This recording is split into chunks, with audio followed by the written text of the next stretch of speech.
fact that my children were kidnapped by my ex-fiance and continues to hold them captive in an unknowable location through the consort of the Douglas County District Court. But for the curious, let me give you a quick rundown of what's going on here. Myself up here in the little corner. I'm running a Linux distro. I'm trying not to disclose as much information as possible. Imagine being, having like cow feces thrown at you, and you're trying to clean yourself off, and you're like, stop throwing the cow feces at me.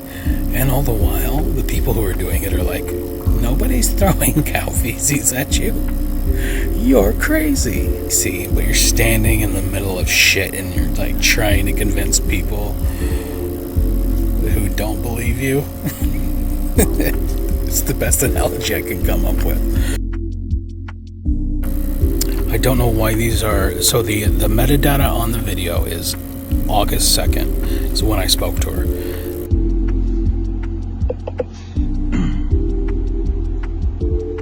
Hi, Ryan. Hi. This note was entered in on August 3rd, and it looks like it could be her legitimate notes from that day. Reviewed recent arrest appearance, requested a review of the events from his perspective, as this clinician was not present for court. So she's saying, which by the way, another weird coincidence, she, like my two main people, were not there. When You said you weren't at the court last Thursday? No, I was on vacation. So you and Jolene both were... But both of them... We were both out of town. like my two main people were not there when the fuckery started. When they put the fucking ankle monitor on me with the wrong serial numbers and tried to fucking stage a crime. Okay.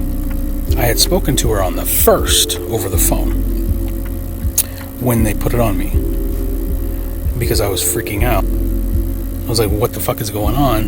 What's with this missing battery? I called her. I was like, Sharon,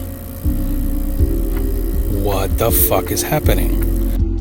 Whenever I have this electronic shackle put on me, the interaction was very bizarre, first of all. Shannon Brugge was the person who was appointed to shackle me with it. Upon recognizing that I was very interested in looking at the minutiae and the details of the documents that I was going to sign, there was at one point that she took a document that she was ready to give to me to sign and left the room with it so that she could print off a different one. When I left the criminal services place, she called me and said, you need to return because unfortunately it doesn't appear to be working correctly. But instead of simply returning to this location, it's now after hours and you'll have to go to this other building, the juvenile detention place, and they will fix the device for you. And I entered a dark building alone in the midst of what appears to be the furtherance of this insanity upon me. Whether that I watched him. I simply watched him put a different device on me. And then when I got home, I realized that that the device he took had the battery attached to it, and when I came home, I didn't have a battery anymore. But then I found the battery, or a battery, at the base of my stairs, sitting on top of my shoes that I wasn't wearing. And yesterday, I came home, my door was unlocked. this looks like she put this in here. Okay, so on the 2nd. She put it in on the 3rd. It was for the 2nd. Now. Okay. And I said, intervention. I told client it was not clear if he was to appear, blah, blah, blah. There's a different judge. Another point of fuckery. They put the same judge from my paternity case on my criminal case. Conflict of interest. I mean, all kinds of just fucked up shit. All right. And I talked to her on the phone. I said, client, and she says, listen, as client stated, he thought that the criminal service officer had conspired to switch his GPS so that he would be arrested again. Okay. These people were so fucking after me. Just wanted to dip their claws as deeply in and punish me as much as they possibly could. Tell me why.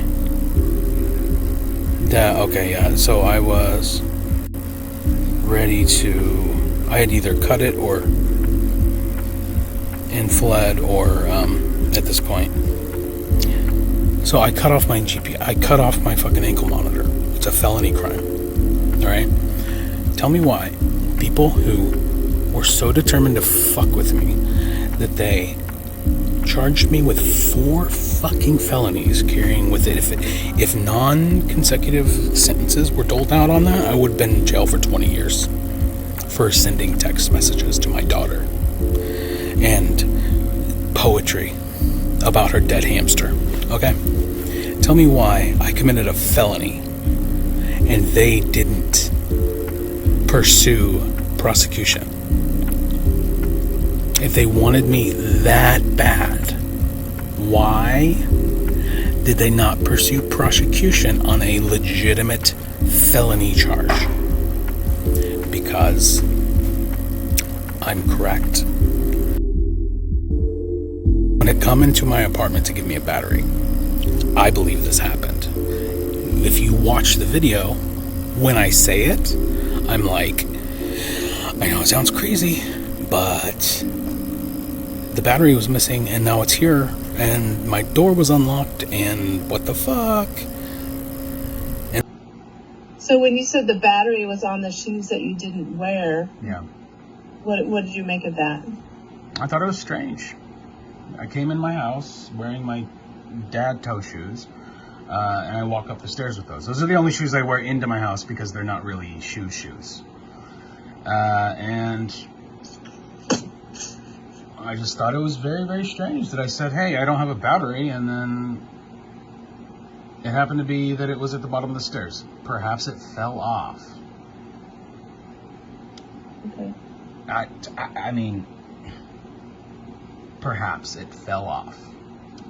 Are you thinking someone brought one there and put it in your house? Well, I'm not saying that because I know how crazy it sounds. when I mentioned that I called the school across the street to see if they had video of someone showing up at my house, she, in the video, she's also not alone in the room. You notice she looks up at someone while she's talking to me. But I did contact Pinckney. I live right across the street from the elementary school.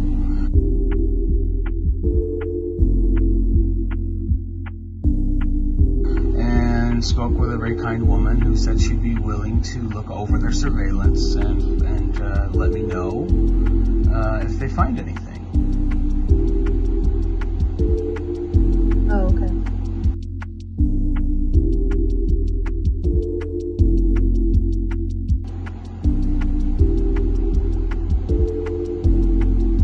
You mean the school? Yeah. The school surveillance? Okay. Yep.